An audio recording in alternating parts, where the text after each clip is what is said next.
ঘটনাটা হইছে বিগত 9 ফেব্রুয়ারি। আমার চাচা বিএনপি লাস্ট সমাবেশ থেকে বাড়িতে আসার সময় আওয়ামী লীগের সন্ত্রাসী কর্তৃক তাদের উপর হত্যার হয়েছে, হামলা হয়েছে তাদের উপরে। হত্যা পূর্ব পরিকল্পনা ছিল তাদের, জানো মারার উদ্দেশ্যে হামলা হয়েছে।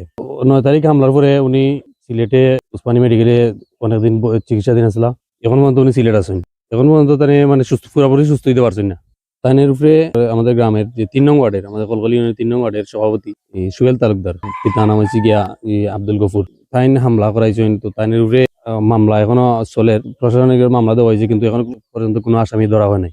গত কিছুদিন আগে তারা সাজাইয়া একটা মামলা দিছে, তারা বাড়ি ঘরের মাঝে আগুন লাগাইয়া। তো আমার চাচার উপরে মামলা দিচ্ছেন, আমার আরো চাচাইন আছেন, চাচা করে বাইন আছেন, তার উপরে মামলা দিচ্ছেন। তারা কিন্তু ঘটনার সাথে কোনোভাবে জড়িত নাই। এটা এক ধরনের আক্রোশ মিটাইতে গিয়া তারা মামলা দিচ্ছেন যে আমার চাচার যে বর্তমান যে অবস্থা, তাই যে এখন পর্যন্ত তাই সিলেট আছেন, বাসা থেকে চিকিৎসা নিরা, তাই যে সিলেট থেকে ইয়া আগুন লাগাইয়া আবার যাইবা কি, এরকম পরিস্থিতি তাই এখনো হয়েছে না।